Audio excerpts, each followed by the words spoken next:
Hello listeners, welcome back to my YouTube channel. আশা করি আপনারা সবাই খুব ভালো আছেন। আজকে আপনাদের সাথে যে ভৌতিক কাহিনীটি আমি শেয়ার করতে যাচ্ছি, এটি আমার নানার কাছ থেকে শোনা গল্প। নানা আমাকে যেভাবে বলেছিলেন আমি চেষ্টা করব ঠিক সেভাবেই আপনাদের সাথে শেয়ার করতে।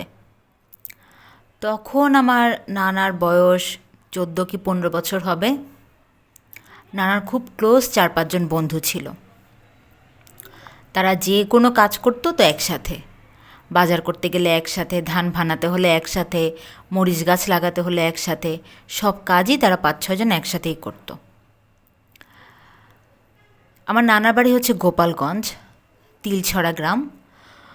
তো ওই সময়ে একজন তান্ত্রিক ছিল, তারেক তান্ত্রিক। খুব নামকরা তান্ত্রিক ছিল সে, তবে ভালো কাজের জন্য নামকরা ছিল না। সে টাকার জন্য ভালো মানুষের ক্ষতি করারও একটু দ্বিধা করতো না। যেই টাকা নিয়ে যেত সেটা মানুষের উপকারের জন্য হোক বা অপকারের জন্য সে কাজ করে দিত। তো হঠাৎ একদিন সকালবেলা শোনা গেল তারেক তান্ত্রিক মারা গেছে। সে হিন্দু ছিল, নামটা যদিও মুসলমানদের মতো শোনায়, বাট সে হিন্দু। তো এখন তার লাশ তো সৎকারের ব্যবস্থা করতে হবে। আমার নানার বন্ধুদের যারা ছিল এদের মধ্যে 2 জন ছিল হিন্দু। একজনের নাম মিশু আর একজনের নাম যিশু। ওরা যমজ 2 ভাই। তারা আবার মরা পোড়ানো টুকটাক কাজ করত। যেহেতু এলাকারই তান্ত্রিক, তো তার লাশ সৎকারের কাজ তো এলাকার লোকজনেরই করতে হবে।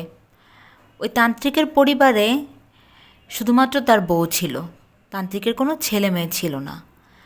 কিন্তু তার বউ বিগত 6-7 মাস ধরে একদম শয্যাশায়ী। তার যে কী রোগ হয়েছে তা কোনো ডাক্তার, কবিরাজ, এমনকি ওই তান্ত্রিক নিজেও ধরতে পারেনি।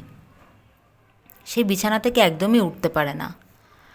তো এলাকার লোকজন মিলে চিন্তা করলো যে সবাই কিছু টাকা পয়সা চাঁদা তুলে এই তান্ত্রিকের লাশ সৎকারের ব্যবস্থা করবে যত দ্রুত সম্ভব। তো নানার বন্ধুরা যখন কাজে ব্যস্ত, নানাও তাদের সাথে ছিল।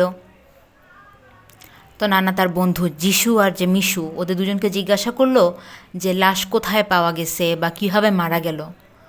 তো তখন যিশু বড় ছিল, সে বলল যে সে তার বাবার কাছ থেকে শুনেছে তিলছড়া গ্রামে ঢোকার পরে হাতের বামে পড়ে তিলছড়া হাই স্কুল। এরপরে একটা বিশাল বড় মাঠ, মাঠের পাশ দিয়েই ছোট্ট একটা খাল। তো সেই খালের পাড়েই নাকি তারেক তান্ত্রিকের লাশটা পাওয়া গেছে।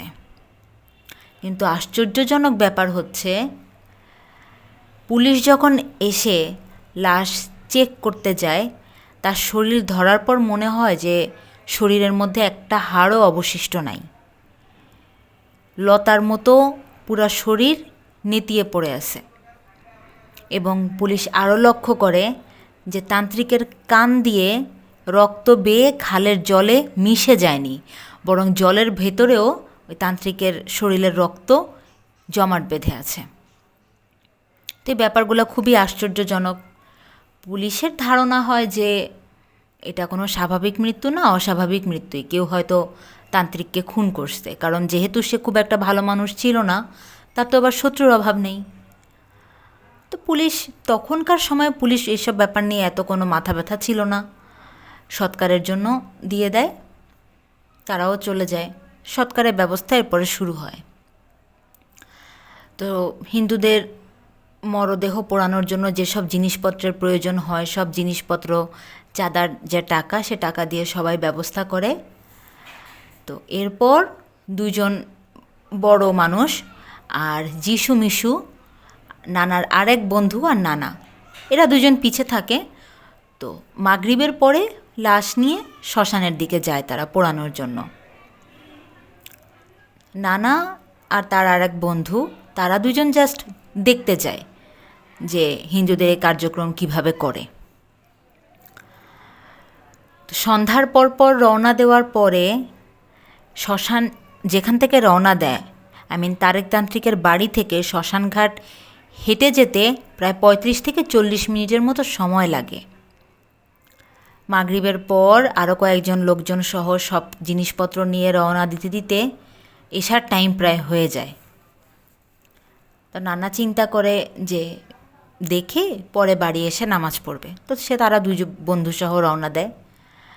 তারা হাঁটছে, চারজন লাশ কাঁধে নিয়ে শ্মশানের দিকে যাচ্ছে। নানা আর তার বন্ধু বাকিদের পেছনে পেছনে হাঁটছে।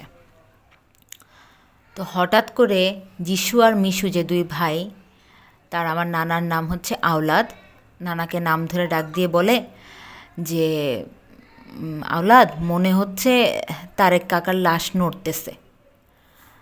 নানা আর তার বন্ধু যার একজন পিছে ছিল দুজনে হেসে দিয়ে বলে যে তোর ভুল হচ্ছে, তোরা দুজন যে হাঁটতেছিস, হাঁটার সময় তো বডি নড়াচড়া করে, কাঁধের উপরে যেহেতু লাশ এই জন্য মনে হচ্ছে নড়ছে। তো নানা আর তার বন্ধু হাসি তামাশা করে কথা উড়িয়ে দেয়। এরকম আরও 3-4 মিনিট যাওয়ার পর এবার মিশু বলে ওঠে যিশুকে যে ভাই, লাশ তো মনে হয় নড়তেছে। তারপরও কেউ কথার খুব একটা আমল দেয় না।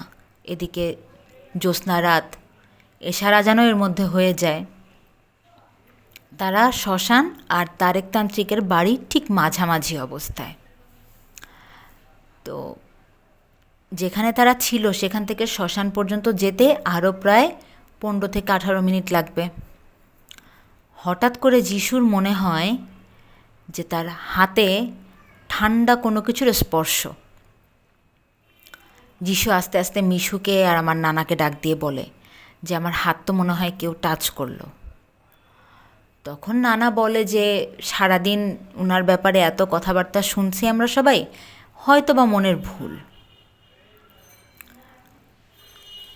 আরও কিছু দূর যাওয়ার পরে যখন শ্মশান থেকে ওনাদের দূরত্ব মাত্র মিনিট 10 হবে, হঠাৎ করে চাঁদের আলোয় মনে হচ্ছে যেহেতু নানা আর তার আরেক বন্ধু পেছনে, বাকি চারজন তো লাশ কাঁধের উপরে, তারা তো আর খাটিয়ার উপরে লাশ শুয়ে আছে না বসে আছে দেখতে পারতেছে না, কিন্তু যে কয়জন মানুষ পেছনে তারা তো দেখতে পাচ্ছে। হঠাৎ করে আমার নানা একটা চিৎকার দিয়ে বলে ওঠে যে তারেক কাকু তো উঠে বসছে, তারেক কাকু তো মারা যায় নাই। তখন যিশু আর মিশু আবার হেসে দেয়, বলে যে ধুর, আমাদেরকে ভয় দেখানোর চেষ্টা করতেছিস, ভয় দেখাস না। তো নানা বলে না, সত্যি তুই দেখ উপরের দিকে তাকে। তো যিশু যেহেতু বড়, তার সাহসটা একটু হলেও বেশি, সে উপরের দিকে হালকা করে তাকিয়ে দেখে যে আসলেই তারেকতান্ত্রিক উঠে বসে আছে। এটা দেখার পরে সামনে যে দুইজন বড় মানুষ ছিল, যিশু মিশু, ওরা সবাই কাঁধ থেকে লাশের যে খাটিয়া সেটা ফেলে দিয়ে কিছু দূর দূরে গিয়ে দাঁড়ায় এবং ভয়ে সবাই চিৎকার চেঁচামেচি শুরু করে দেয়। তো ওখানে মানুষ মোট ছিল 9 জন। বড় দুজন মানুষ ছিল সামনে, এরপরে যিশু মিশু, আমার নানা আর তার এক বন্ধু, আর নানাদের চেয়ে বয়সে আর একটু বড় দুইজন, তারা অন্য অন্য জিনিসপত্র হাতে নিয়ে যাচ্ছিল। তো সবাই একটু দূরে গিয়ে এক জায়গায় দাঁড়িয়ে দেখতেছে চাঁদের আলোয় যে সত্যি তারেকতান্ত্রিকের লাশ উঠে বসে আছে।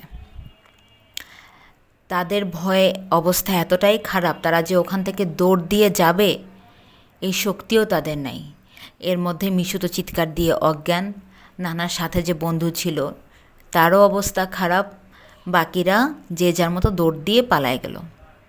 এবং একসময় নানা তার বন্ধুকে নিয়ে যিশু মিশুকে কাঁধে তুলে নিয়ে বাড়িতে চলে আসলো। পরের দিন সকালবেলায় গ্রামের অন্য সব লোকজন একত্রে জড়ো করে তারা সবাই ওই শ্মশানের ওইখানে গেল দেখার জন্য যে লাশের তো সৎকার করা হয় নাই। সবাই ভয় পেয়ে চলে আসছে, লাশে তো সৎকার করতে হবে, না হলে আবার কোন দিক দিয়ে কী বিপদ ঘটে, কারণ সে তো আর সাধারণ কোনো মানুষ না, এক বদতান্ত্রিক। তো গিয়ে দেখে যে খাটিয়াটা সেটা ওখানে পড়ে আছে, কিন্তু তারেকতান্ত্রিকের কোনো চিহ্নই ওখানে নাই। শেয়াল বা কুকুর যদি লাশ টানাটানি করে শরীরের কোনো না কোনো অংশ তো ওখানে থাকবে, কিন্তু আশেপাশে অনেক খোঁজাখুঁজির পরও তারেকতান্ত্রিকের লাশের কোনো চিহ্নই ওখানে মেলে না। পরে গ্রামের লোকজন সবাই আবার ওখান থেকে গ্রামে ফেরত আসে। গ্রামে যে মসজিদ আছে, মসজিদের মাওলানা সাহেবের সাথে সবাই ব্যাপারটা শেয়ার করে। তো মাওলানা সাহেব বলেন যে হ্যাঁ, ব্যাপার তো একটু গুরুতর, আমাকে 3-4 দিন আপনারা সময় দেন, আমি একটু খোঁজ নেই, একটু কথাবার্তা বলি, তারপরে দেখি কি দিয়ে কি করা যায়। তো ঠিক 4 দিন পরে শুক্রবার জোহরের নামাজের পরে, জুমার নামাজের পরে, যে কয়জন গ্রামবাসী মাওলানা সাহেবের কাছে গিয়েছিলেন এই সমস্যা নিয়ে, যেটার কি করা যায়, যেহেতু তার সৎকার সঠিকভাবে হয়নি, তাদেরকে মাওলানা সাহেব ডাকিয়ে এই তারেকতান্ত্রিকের মৃত্যুর যে রহস্য, সে কাহিনী তাদেরকে বলেন। তারেকতান্ত্রিক ওই গ্রামেরই মোজেদ নামে এক ভদ্রলোক ছিল। তার ফ্যামিলিগত একটা সমস্যার কারণে সে তারেকতান্ত্রিকের কাছে যায়। তার একটা মেয়ে ছিল, মেয়েটার নাম হচ্ছে জ্যোৎস্না। মেয়েটা মাশাআল্লাহ দিলে দেখতে খুব সুন্দর। তো ওই গ্রামেরই আর একটা ছেলে ওই মেয়েটাকে অনেক পছন্দ করত। সে ওই জ্যোৎস্নাদের বাড়িতে তার পরিবার দিয়ে বিয়ের প্রস্তাবও পাঠায়, কিন্তু জ্যোৎস্নার বাবা যে মোজেদ সাহেব, সে রাজি হয় না। কারণ ওই ছেলে ঘোরাফেরা করত, একটু বখাটে ছিল, বদমেজাজি, কোনো কাজকাম করতো না, ক্ষেত খামারিও করতো না। তার কাছে কীভাবে মেয়ে বিয়ে দিবে, আর তার মেয়ের বিয়ের বয়সও তখন হয়নি। তখন ওই ছেলে জ্যোৎস্না এবং তার পরিবারের সবার ক্ষতি করার জন্য এই তারেকতান্ত্রিকের কাছে যায়। তারেকতান্ত্রিকের কাছে গেলে তারেকতান্ত্রিক ওই ছেলের মাধ্যমে জ্যোৎস্নার চুল, পরিহিত কাপড়ের ছোট টুকরা, তার খাবারের অবশিষ্ট অংশ, এগুলো কালেক্ট করিয়ে ওই মেয়ের উপরে কালো জাদু করে। কালো জাদু করার ফলে কি হয়, 6 থেকে 7 মাসের মাথায় মেয়েটা অসুস্থ হয়ে একদম শুকায় পাটকাঠির মতো হয়ে যায় এবং 7 মাসের মাথায় রক্তবমি করতে করতে একদিন মারা যায়। তো মজিদ মিয়া সে আবার এই তারেকতান্ত্রিকের কাছেই যায় যে তার মেয়ের এরকম ক্ষতি কেন হলো। তার মেয়ে যখন বেঁচে ছিল তারেকতান্ত্রিকের কাছ থেকেই চিকিৎসা নেয়, কিন্তু এই তান্ত্রিক ওই ছেলের কথা মতো যাতে জ্যোৎস্না এবং তার পরিবারের সবাই ধ্বংস হয়ে যায় এরকমই একটা খুব বাজে কালো জাদু করে দিয়েছিল। তো এই লোক তার একমাত্র আদরের মেয়েকে হারায়, তার বউ ছিল না, এই মেয়েই তার সব। তো এই মেয়েকে হারায় লোকটা পাগলের মতো হয়ে যায়। সে 2-3 গ্রাম পরে আর একজন তান্ত্রিকের সাথে যোগাযোগ করে এই তারেকতান্ত্রিককে মারার জন্য মারণ কালো জাদু করে। ওই তান্ত্রিকের সাথে তারেকতান্ত্রিকের বেশ একটা গ্যাঞ্জাম ছিল অনেক দিন ধরেই। তো সেও একটা সুযোগ পেয়ে যায়। সে কবর থেকে মানুষের লাশের মাথার খুলি এবং বিভিন্ন রকমের বাজে রকম কালো জাদু করে তারেকতান্ত্রিককে মারার একটা পথ করে দেয়। তো ওই জিনের মাধ্যমেই বদ জিন, সেই জিনগুলোকে ওই তান্ত্রিক হাজির করে, যেই জিনদেরকে দিয়ে তারেকতান্ত্রিক বিভিন্ন রকমের খারাপ কাজ করাতো। ওই জিনরা তো তারেকতান্ত্রিকের উপর এমনিই খ্যাপা ছিল, আরও যখন তারা সুযোগ পায় তখন তারেকতান্ত্রিককে ওই রাত্রেবেলা খালের পাশ দিয়ে যখন সে হেঁটে যাচ্ছিল তার ঘাড় মোটকে ওখানেই মেরে রেখে যায়। পরে মাওলানা সাহেব গ্রামবাসীকে বলে যে তার লাশ আর খুঁজে পাওয়া যাবে না, ওই পিশাচ প্রকৃতির যে জিনগুলো ছিল তারাই তার লাশ এখান থেকে নিয়ে চলে গেছে। এরপর কি হবে না হবে সেটা তো আর কিছু বলা যাচ্ছে না। এরপরে গ্রামের সুরক্ষার জন্য, গ্রামবাসীও যাতে আর ভয় না পায় সেজন্য মাওলানা সাহেব গ্রামবাসীদেরকে নিয়ে একটা মিলাদ পড়িয়ে দেন। পরবর্তীতে এই তারেকতান্ত্রিকের লাশ গায়েব হওয়া নিয়ে গ্রামে আর কোনো ধরনের কোনো দুর্ঘটনা ঘটেনি। আর ওই যে মজিদ সাহেব, তাকেও এরপর আর কখনো গ্রামে দেখা যায়নি।